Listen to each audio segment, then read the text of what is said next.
Hello बच्चों, कैसे हैं आप। तो आज मैं आपको कराने जा रहा हूँ कक्षा 12वीं का छठा अध्याय है ये, रोग के ऊपर। तो इसके 5 नंबर के क्वेश्चंस करने जा रहे हैं हम। तो सेकंड पार्ट है ये 6 चैप्टर का। तो प्रश्न 2 शुरू करते हैं। एस्केरिसिस से आप क्या समझते हैं? मतलब ये एक डिसीज़ है, रोग है। इसके बचाव, उपचार और नियंत्रण का उल्लेख कीजिए। एस्केरिस्ता जो रोग है उसका संचरण कैसे होता है?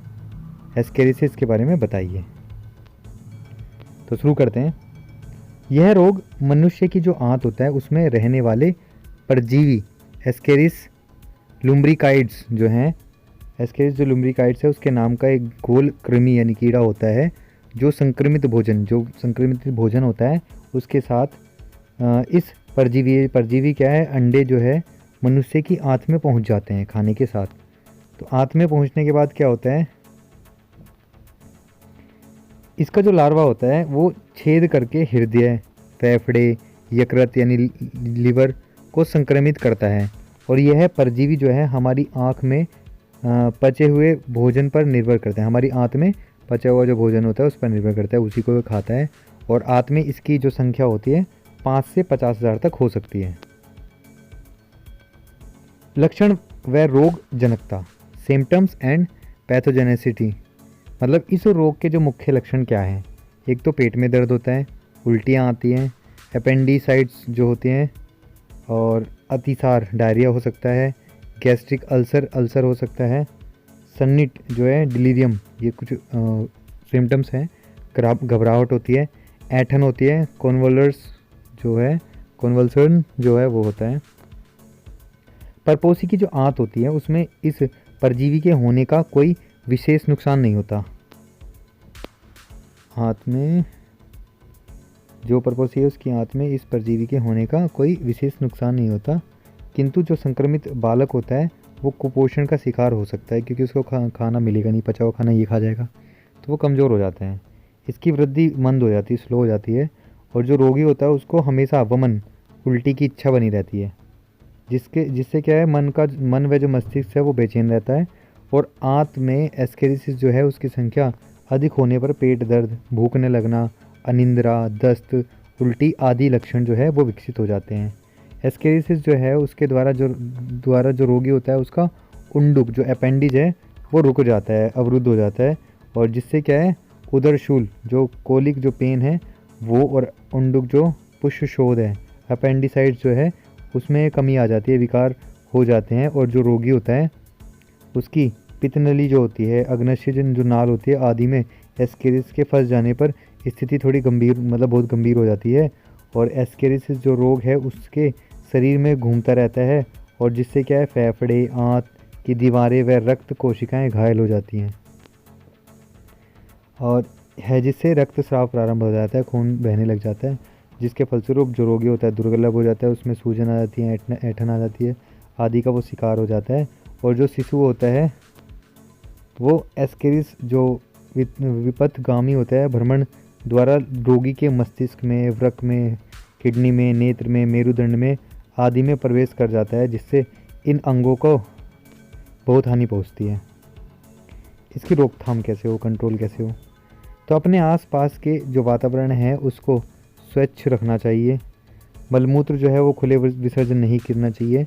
प्रदूषण जो है वो भोजन व सड़े गले जो फल सब्जी होते हैं उनके आदि से बचना चाहिए। भोजन करने से पहले पूर्व हाथ को धोना चाहिए भली भांति। और शौचालय है उसकी साफ़ सफाई पर विशेष ध्यान रख देना चाहिए, और स्वच्छ जल का ही यूज़ करना चाहिए,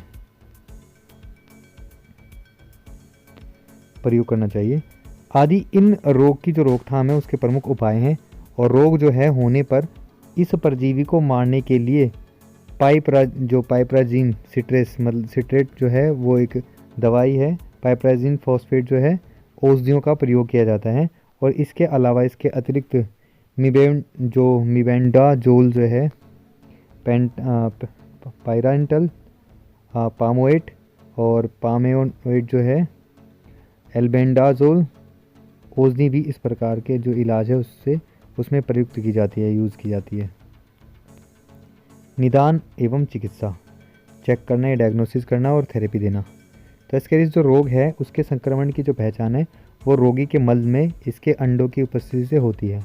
एस्केरिसिस द्वारा होने वाले जो रोग हैं उनको एस्केरिसिस बोलते हैं कहा जाता है। और रोगी की जो आंत है उसमें जो कीड़े होते हैं उनको निकालने हेतु बथुए का तेल, डिमेटोड, ये कुछ एग्जाम्पल है, मिबेंडाजोल, जीटोमिसोल पी और हेट्राजोन, वर्मीसोल, कैट्राक्स और जेनेटल, एंटीपार, एल्कोपार, डिकेरिस आदि औषधियाँ जो हैं उनका प्रयुक्त की जाती हैं। और वर्तमान में 12 घंटे के उपवास के साथ हेक्सिल रिसोन्सिनोल जो है उसका तथा पाइपराजिन जो है, हेलमिनसीड जो है सिन्ना के साथ आदि का उपयोग अत्यंत जो है वो प्रभावशाली सिद्ध होता है। मतलब कुछ टाइम 12 घंटे के लिए कुछ खाए ना और उस दवाई का यूज़ करें तो आसानी से उसको मारा जा सकता है। अगला क्वेश्चन है मलेरिया जो रोग है उसके रोगजनक, उसके लक्षण, उसके उपचार लिखिए। ये 2014, 18, 19 में पूछा गया था इस तरीके से। मलेरिया तथा इसके नियंत्रण पर टिप्पणी लिखना है, ये 2014 और 19 में पूछा गया है। मलेरिया जो रोग है उसके रोगजनक तथा रोगवाहक का नाम लिखना है और उसके लक्षण और निदान डायग्नोसिस का पता करना है, 2015, 17, 18 में पूछा गया है। प्लाज्मोडियम की जो विभिन्न प्रजातियां होती हैं वो कौन कौन सी होती हैं और इनके द्वारा उत्पन्न जो विभिन्न प्रकार की जो मलेरिया है उसका विवरण दीजिए, 2020 में पूछा गया है। तो आंसर इसका रोगजनक। जो मलेरिया है वो रोग का जनक एक प्रोटोजोआ जीव होता है जिसका नाम है प्लाज्मोडियम। प्लाज्मोडियम जो है वाइवेक्स, प्लाज्मोडियम ओवल, प्लाज्मोडियम मैलेरी, ये प्लाज्मोडियम फैल्सीपेरम इस जीव के प्रमुख जातियां हैं जो मलेरिया रोग के लिए उत्तरदायी होती हैं। इनके लक्षण, इस रोग में रोगी को भूख मर जाती है, रोगी की तीव्र ज्वार चढ़ जाता है, मतलब फीवर हो जाता है उसको, रोगी को कब्ज हो जाता है और जी मचलने लगता है, रोगी का मुंह सूखने लगता है। इसमें रोगी के जो सिर है, पेशियां हैं तथा जोड़ों में क्या होता है, तीव्र दर्द होता है। इसका उपचार, मलेरिया के उपचार के लिए 300 वर्ष से कुनैन एक परंपरागत औषधि बनी हुई है। यह डच ईस्ट इंडीज़ जो है, भारत, पेरू, श्रीलंका आदि देशों में सिनकोना वृक्ष है उसकी छाल से सत से बनाई जाती है। और यह क्या है, जो रोगी के रुधिर में उपस्थित जो प्लाज्मोडियम की जो सभी प्रवस्थाएं हैं उनको नष्ट कर देता है। और कुनैन से मिलती जुलती जो कृत्रिम औषधियाँ हैं जैसे एटिब्रिन, बेसोक्विनिन और एमिक्विन,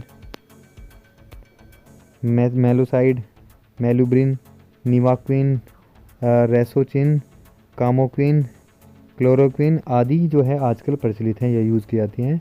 पैल्यूड्रिन, मेपाक्विन और पेंटाक्विन, डेराप्रिन, प्राइमाइक्विन और एवं प्लाज्मोक्विन रोगी के यकृत में उपस्थित जो प्लाज्मोडियम होता है उसकी प्रवस्थाओं को भी नष्ट कर देता है। इसका बचाव और नियंत्रण, मलेरिया से बचाव व इनके नियंत्रण के निम्नलिखित उपाय हैं।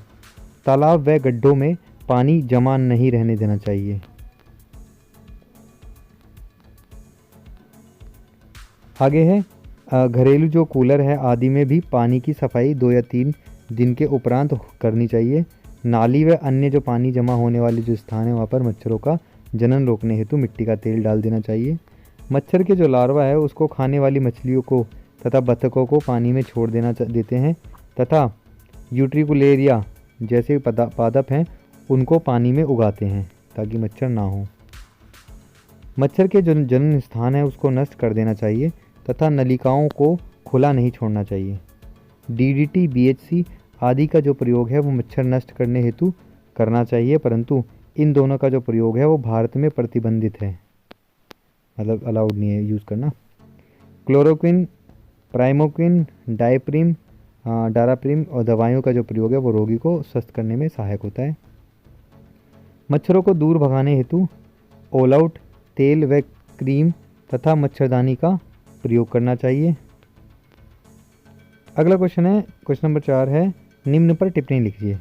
डेंगू पर ये 2018-19 में आया है, चिकनगुनिया पर 19 में आया है, फाइलेरिसिस जो है वो 15, 16, 17, 18, 19 चारों में आया है। उसके बाद है थैलासीमिया 2020 में, हाथी पाँव पर संक्षिप्त टिप्पणी दीजिए 2020 में। और मच्छरों द्वारा जो जनित मानव रोग हैं उनकी रोकथाम पर टिप्पणी लिखिए। तो शुरू करते हैं सबसे पहले डेंगू बुखार। यह एक विषाणु जनित बुखार है जिससे हड्डी तोड़ बुखार भी कहते हैं। और डेंगू के जो विषाणु है उसकी वाहक जो मादा होती है वो एडीज मच्छर होती है। और इस रोग का जो विषाणु है, वायरस जो है वो फ्लेवी है का कुल है जो उसका सदस्य होता है ये, और जिसे फ्लेवी वायरस कहा जाता है और इसे आर्बो वायरस भी कहा जाता है, क्योंकि ये जो विषाणु होता है, वायरस जो होता है वो मच्छरों द्वारा संचारित होता है। मच्छर एक वेक्टर का काम करते हैं। डेंगू जो है विषाणुओं की चोट से 5 स्ट्रेन या सेरोटाइप पाई जाती है उसमें, और जिसे क्रम से DENV1, DENV2, DENV3 और 4 आदि कहते हैं।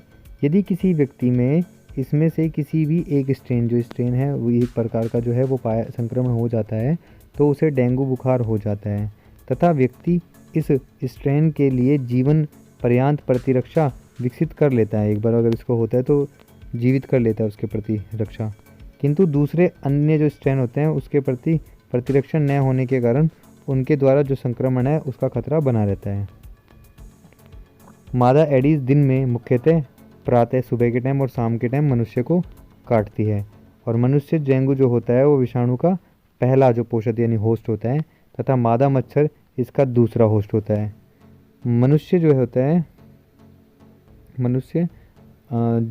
मनुष्य के शरीर में डेंगू विषाणु जो है, वायरस जो है वो प्रवेश से लेकर के बुखार तक का लक्षण प्रकट होने तक के समय को उद्भवन काल कहते हैं, इंक्यूबेशन पीरियड कहते हैं। और यह 3 से 7 दिन, कभी कभी 10 से 12 दिन भी हो सकता है। डेंगू बुखार के लक्षण, symptoms of dengue fever. Dengue जो बुखार है उसकी 2 श्रेणियाँ होती हैं, एक साधारण डेंगू और एक होता है प्रचंड डेंगू। तो जो साधारण होता है इसमें तेज ज्वार के साथ तेज सिर दर्द होता है, जोड़ों में दर्द होता है, चक्कर आने लगते हैं और भूख नहीं लगती, मांसपेशियों में ऐंठन आ जाती है। और जो प्रचंड डेंगू बुखार है, सर्व डेंगू फीवर, तो इसकी 2 अवस्थाएं अग्रवत आगे दिखाई दी गई हैं। तो जो डेंगू रक्तस्राव है, ज्वार, इसमें क्या होता है, हीमो हैरिस बोलते हैं। इसमें जो सिर दर्द है, बुखार है, भूखने लगना, नाक कान से रक्त निकलने लगना, खून की उल्टी होना और रक्त में प्लेटलेट जो है उसकी संख्या घट जाती है। ये कुछ लक्षण है। दूसरा जो है डेंगू घातक लक्षण, शोक सिंड्रोम होता है एक। इसमें क्या होता है, बेचैनी होती है, रुधिर दाब का अत्यधिक कम हो जाना, और जो शरीर है उसके जो प्रमुख अंग होते हैं उसमें तरल की कमी होना, मतलब तरल की कमी हो जाती है, इसके लक्षण है। डेंगू का उपचार, ट्रीटमेंट ऑफ डेंगू। डेंगू एक विषाणु जनित रोग होता है, वायरस की वजह से होता है, तो इसके लिए कोई प्रतिजैविक जो एंटीबायोटिक है वो नहीं होती। इसके लिए जो सहायक उपचार है ही मुख्य क्या है, चिकित्सा की है मतलब सहायता होती है। डेंगू बुखार में पैरासीटामोल तथा दर्द निवारक एसिटामिनोफेन जो है एवं कोडीन दी जानी चाहिए। मच्छर के काटने से जो डेंगू होता है, मलेरिया होता है, चिकनगुनिया आदि रोग होते हैं, अतः हमें मच्छर से बचने के उपाय करने चाहिए। मैक्सिको की जो सैनोफी है फार्मा कंपनी है, उसने एक वैक्सीन डेंगवाक्सिया तैयार किया है। इसका प्रयोग बहुत जल्दी शुरू हो जाएगा। डेंगू की रोकथाम, कंट्रोल ऑफ डेंगू। डेंगू के जो रोकथाम है एवं उन्मूलन के लिए निम्न प्रमुख उपाय हैं। सोते समय जो मच्छरदानी है उसका प्रयोग, दिन में मच्छरों से बचाव के लिए मच्छर भगाने वाली जो क्रीम है उसका प्रयोग, टंकी, कूलर, गमला आदि में जो जल है वो संग्रह नहीं होने देना चाहिए, और क्योंकि इसके जो वाहक होते हैं वो मच्छर अपने लार्वा जो होते हैं स्वच्छ जल में ही देते हैं। मच्छर को मारने हेतु कीटनाशक का छिड़काव, लार्वा खाने वाले जो कीटों हैं उसका प्रयोग आदि उपाय किए जाने चाहिए। अगला है चिकनगुनिया। यह एक विषाणु जनित रोग है, इन वायरस की वजह से होता है, और इसकी खोज जो है एम रॉबिन्सन ने की थी एवं WHR लुम्सडेन ने की थी 1955 में। यह जो विषाणु है वो टोगा वायरिड जो है वायरिडी कुल का एक अल्फा विषाणु होता है, जिसका जो न्यूक्लिक अम्ल होता है वो एक सूत्रीय होता है, यानी आरएनए होता है, सिंगल स्ट्रैंड वाला आरएनए होता है इसमें। और मनुष्य में इस विषाणु को मादा एडिस जो इजिप्टीज मच्छर जो होता है उससे फैलती है, और एक अन्य मच्छर जिसे टाइगर मच्छर कहते हैं, एडिस एल्बोपिक्टस कहते हैं, उसके द्वारा यह विषाणु मनुष्य में फैल जाता है। चिकनगुनिया के प्रमुख लक्षण, मेन सिम्टम्स ऑफ चिकनगुनिया: तेज बुखार आना, सिर दर्द होना, आंखों में जलन होना, हाथों में, पैरों में तथा धड़ में चकते हैं वो बन जाना, जोड़ों में भयंकर दर्द होना, अनिंद्रा आना। ये कुछ उदाहरण हैं चिकनगुनिया के। आगे है चिकनगुनिया की रोकथाम, उन्मूलन, control and eradication of chikungunya. मच्छरों के काटने से बचाव चाहिए, मतलब बचना चाहिए, और मच्छरों के फैलने को नियंत्रित करना चाहिए। मच्छरों का जो लार्वा है उसको पनपने से रोकना चाहिए। इसका उपचार, ट्रीटमेंट, इसके जो उपचार है उसके हेतु क्लोरोक्विन क्लोरोक्विन जो है औषधि है उसका उपयोग होता है, और बुखार तथा दर्द को कम करने के लिए पैरासीटामोल एवं नेप्रोक्सीन दिया जाता है। आगे है फाइलेरियसिस। तो ये जो रोग होता है वो क्यूलेक्स मच्छर द्वारा फैलता है, और यह ऐसे क्षेत्रों में अधिक होता है जहां मच्छर अधिक होते हैं, वह दूषित जल का प्रयोग किया जाता है। यह रोग एक निमेटोड जो है वाउचेरिया ब्रैंकाफ्टी जो है नामक परजीवी होता है उससे होता है, और जो लसिका की जो वाहिनियाँ होती हैं उसमें रहता है, और इस परजीवी की जो जीवित या मृत दोनों ही अवस्थाओं से रोग हो सकता है। जीवित अवस्था में यह एलिफेंटियासिस जो होता है या फिर फिलेरियसिस नामक रोग उत्पन्न करता है, और उसे हाथी पाँव भी कहते हैं। और इस रोग में जो लिम्फ वाहिनी होते हैं उसकी एंडोथेलियम जो होती है उसकी कोशिकाएं विभाजित होकर दीवारों को मोटा कर देती हैं। शुरुआत में तो रोगी को हल्का बुखार या शरीर में दर्द बना रहता है, और लसिका जो नोड होती है उसके जो उत्तक हैं वह अन्य अंगों जैसे यकृत, प्लीहा, अंडकोश, टांगों आदि में सूजन आने से इनका आकार बढ़ जाता है, और इन अंगों में सूजन आने व लसिका बहने से ट्यूमर बन जाता है। और इस रोग की गंभीरता अवस्था में जो टांगे होती है उसका आकार सूजकर बढ़ जाता है, तथा इस अवस्था को हाथी पाँव कहते हैं। और इस रोग का जो संचरण है वो क्यूलेक्स मच्छर जो है उसके द्वारा तीसरे चरण के जो लार्वा होते हैं माइक्रोफाइलेरिया की अवस्था में होता है। तो क्यूलेक्स जो है वो मच्छर द्वारा किसी मनुष्य को काटने पर लार्वा के द्वारा माइक्रोफाइलेरिया जो है उसका लार्वा शरीर में प्रवेश कर जाता है, और उसके बाद तत्पश्चात यह जो रक्त होता है वह लसिका वाहिनियों में पहुंचकर वयस्क में रोग का संक्रमण कर देता है। मादा क्यूलेक्स संक्रमित जो व्यक्ति होता है उसके रुधिर में माइक्रोफाइलेरिया लार्वा को मुख्यतः रात के समय प्राप्त करती है, और क्योंकि रात में यह जो लार्वा होता है वो संक्रमित व्यक्ति की त्वचा के रुधिर वाहिनियों में आ जाता है। इसकी रोकथाम, कंट्रोल, इस रोग से बचाव के लिए मच्छर जो है वह उनके जो लार्वा है उसको नष्ट कर देना चाहिए तथा मच्छर के काटने से बचना चाहिए। वयस्क जो कृमि होते हैं, जो कीड़े होते हैं, उनको मारने के लिए आर्सेनिक से निर्मित दवा होती है MSZ, उसका प्रयोग किया जाना चाहिए। माइक्रोफाइलेरिया जो है लार्वा जो है उसको मारने के लिए डाइमिथाइल कार्बोमोनोजोइन जो नामक का दवा होती है वो बहुत प्रभावी होती है, और संक्रमण जो लार्वा है उसके लिए पैरामेलेमिनाइल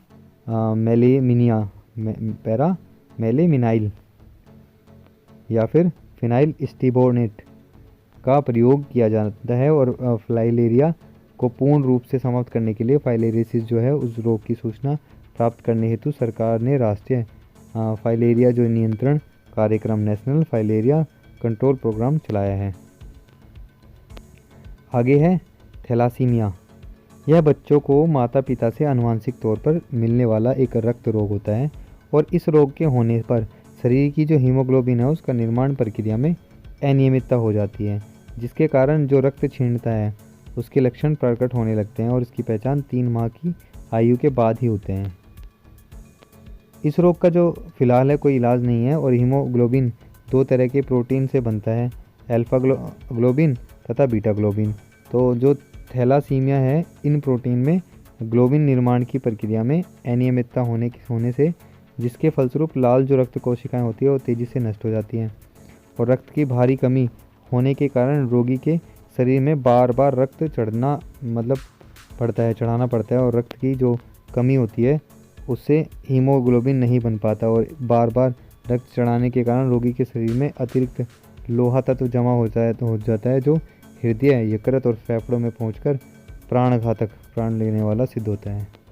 इसके लक्षण: सूखता चेहरा, लगातार बीमार रहना, वजन न बढ़ना और इसी तरह के कई लक्षण बच्चे में थैलासीमिया रोग होने पर दिखाई देते हैं। बचाव एवं सावधानी: थैलासीमिया पीड़ित के जो इलाज है उसमें अधिक बाहरी रक्त चढ़ाव एवं दवाइयों की आवश्यकता होती है और इस कारण इलाज नहीं हो पाता, तो इलाज करवा पाते, इसलिए 12 से 15 वर्ष की आयु में बच्चों की मृत्यु हो जाती है। सही इलाज करने पर 25 वर्ष व इससे अधिक जीने की आशा होती है, और जैसे आयु बढ़ती है रक्त की आवश्यकता भी बढ़ती जाती है। विवाह से पहले महिला और पुरुष की रक्त की जांच कराएं। गर्भावस्था के दौरान इसकी जांच कराएं। रोगी की हीमोग्लोबिन 11 या 12 बनाए रखने की कोशिश करें। समय पर दवाइयाँ लें और इलाज पूरा कर लें। प्रश्न जो है, निम्नलिखित के सेवन से होने वाले जो हानिकारक है वो प्रभाव का वर्णन कीजिए तथा इसमें बचने के उपाय को लिखिए। अल्कोहल मतलब क्या है कि प्रश्न 5 है, निम्नलिखित से जो सेवन से होने वाले जो हानिकारक प्रभाव है उनको बताना है, उनसे बचने का उपाय बताना है। तो पहला पॉइंट है अल्कोहल, जो 2014, 17, 18, 19 में आया है। दूसरा है ड्रग या नशीली दवाइयाँ, और तीसरा है तंबाकू।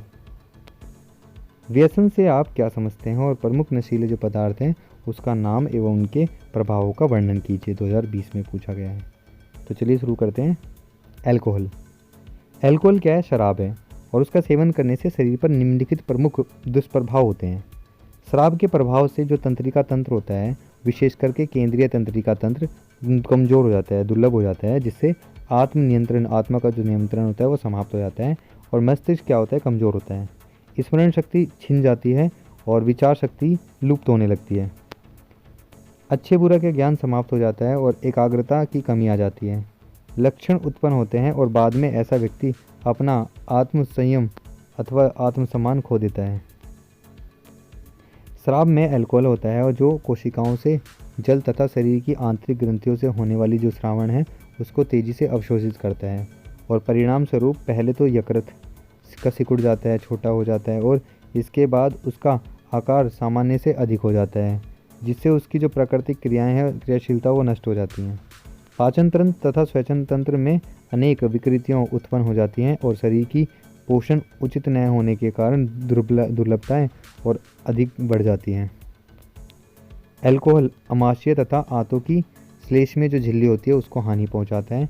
इसके फलस्वरूप जो पेप्टिक जो है अल्सर को हो जाता है। कभी कभी जो पेप्टिक अल्सर होता है उसके जो फोड़े होते हैं वो कैंसर भी बन जाते हैं। कोशिकाओं में जल अवशोषण होने के कारण वे नष्ट हो जाती हैं और धीरे धीरे शरीर जो है, विशेषकर मांसपेशियां दुर्लभ होकर शिथिल या ढीली ढाली पड़ जाती हैं। शरीर में विटामिनों की कमी हो जाती है और विशेषकर विटामिन बी श्रेणी के जो विटामिन हैं थायमीन, और इनका जो वितरण है वो अनियमित हो जाता है, जो शरीर में अनेक प्रकार की विकृतियां और रोग उत्पन्न कर देता है। रुधिर परिसंचरण प्रमुख है। त्वचा की ओर अधिक होने से त्वचा की जो रंग लाल हो जाता है, और वास्तव में इन स्थानों की जो रुधिर कोशिकाएं वो चौड़ी हो जाती हैं, अतः इस स्थान पर ताप अधिक हो जाता है। भावनात्मक यद्यपि बढ़ी हुई दिखाई देती है, और किंतु शीघ्र ही उसमें आक्रामकता झलकने लग जाती है, जो बाद में घृणास्पद हो जाती है। अल्कोहल का जो आदी व्यक्ति होता है उसमें समस्त जो पारिवारिक संबंध हैं उनकी ओर एक उदासीन और कटु हो जाता है, और उसमें सामाजिकता का अभाव हो जाता है तथा वह धीरे धीरे वह आत्म केंद्रित हो जाता है, और अनेक प्रकार की जटिलताएं आयु के साथ, जैसे 35 से 40 वर्ष के आगे बढ़ती ही जाती हैं, और कम से कम 5% व्यक्ति हृदय अथवा वृक्कीय कार्डिक और रेनल जो है जटिलताओं के कारण मर जाते हैं, वो कठोर हो जाती हैं। अगला है ड्रग या नशीली दवाइयाँ। नशीली औषधियाँ जो हैं वो शरीर पर प्रभाव के आधार पर निम्नलिखित प्रकार की वर्गीकृत की गई हैं। एक होती है शामक और निंद्राकारक। ये औषधियाँ केंद्रिका तंत्र के उच्च केंद्रों पर प्रभाव डालती है और कुछ क्षण के लिए चिंताओं को दूर करती है, तनाव व बेचैनी को कम कर देती है और नींद लाती है। ल्यूमिनल, इक्वेनिल और बारबीट्यूरिक अम्ल आदि। एक होती है उत्तेजक एवं एंटी डिप्रेसेंट्स। ये औषधियाँ केंद्रीय तंत्रिका तंत्र को उत्तेजित करती हैं और इसमें क्या होता है, इनसे क्या है, कष्ट से राहत और ठीक होने की संवेदना प्राप्त होती है और इनके कारण जो रक्त होता है वो चाप बढ़ जाता है और इनकी अत्यधिक मात्रा उग्रता उत्पन्न कर देती है और इसके प्रयोग से जो चुस्त होने का एहसास होता है और आत्मविश्वास उत्पन्न होता है, जैसे कैसीन, कोकेन, टाफरेनिल और मेथिल फेनिडेट आदि। विभ्रमक या फिर साइकेडेलिक औषधियाँ। ये पदार्थ श्रवण तथा दृष्टि भ्रम उत्पन्न करते हैं और उनके प्रयोग से रंग न होते हुए भी रंग का आभास होता है और व्यसनी यानी ड्रग जो एडिक्ट होते हैं उसको रंगीन स्वप्निल दुनिया का आभास होता है और इसके कारण प्रसन्नता का झूठा आभास होता है तथा समय, स्थान व दूरी का उचित सामंजस्य नहीं हो रहता। LSD जो है लाइसर्जिक एसिड डाइएथिलीमाइड जो है, LSD जो है सीसोसाइबिन, चरस, गांजा, हशीश आदि जो है विभ्रमककारी पदार्थ हैं, भ्रम में डालने वाले। आगे है ओपिएट। ओपिएट जो है नारकोटिक तथा दर्दनाशक दवाइयों का एक वर्ग है जिसमें अफीम तथा इसके स्राव से बने जो मॉर्फिन है, हेरोइन, कोडीन, मिथाडोन और पैथिडीन आदि आते हैं और ये जो दर्द, चिंता तथा तनाव को कम करते हैं और इनसे क्या होता है, निंद्रा व सुस्ती आती है और व्यसनी जो है वो स्वयं को अच्छा महसूस करते हैं और इसमें से हेरोइन सबसे खतरनाक होता है। आगे है तंबाकू। तंबाकू का सेवन पान, बीड़ी, सिगरेट, सिगार जो होते हैं, सिगार, पाइप, पान मसाला आदि किसी भी रूप में किया जाए। इसके सेवन से अनेक दुष्प्रभाव होते हैं जो निम्नलिखित हैं। तंबाकू में निकोटीन नामक विष होता है जो फेफड़ों में इकट्ठा होकर कैंसर, दमा, तपेदिक आदि भयंकर रोगों को उत्पन्न होने में सहायता करता है। तंबाकू के सेवन से जो रुधिर परिसंचरण होता है उसकी गति बढ़ जाती है जिससे उच्च रक्तचाप है वो हृदय संबंधित अन्य रोग होने की संभावना बढ़ जाती है। धूम्रपान द्वारा तंबाकू का जो सेवन है अपने मार्ग, मुंह, गला, फेफड़े इत्यादि की जो श्लेष्मा कला होती है, म्यूकस मेम्ब्रेन जो होती है, उस पर हानिकारक प्रभाव डालता है।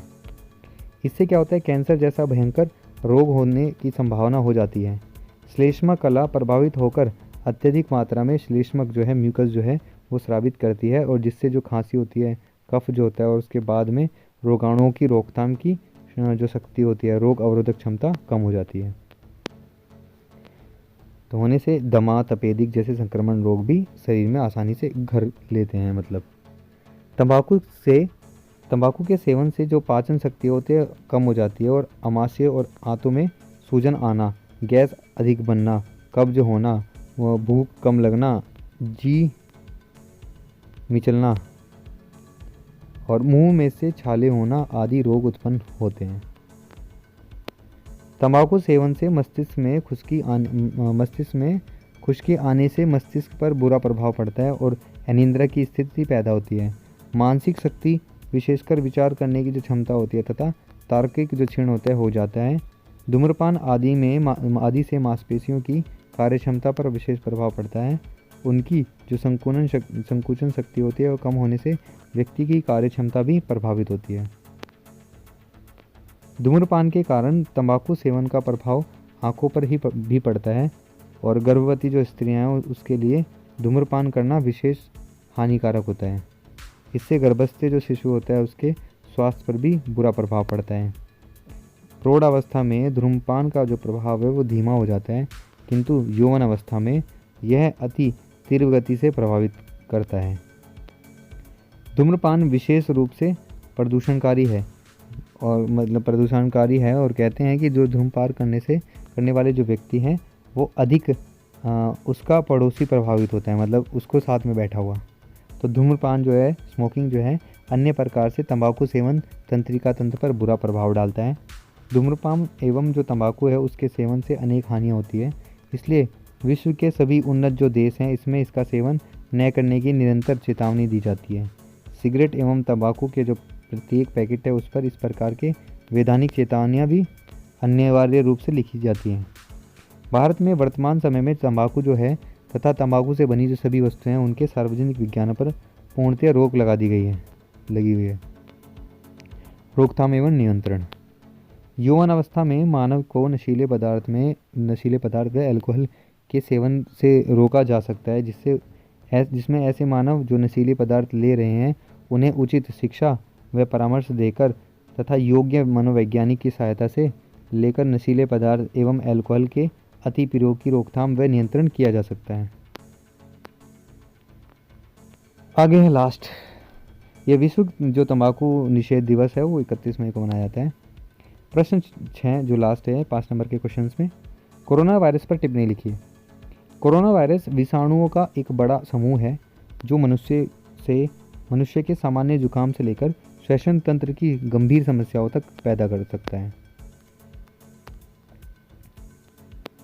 इसके अलावा कोरोना वायरस जो है SARS और MERS जैसी जानलेवा बीमारियां भी हो सकती हैं।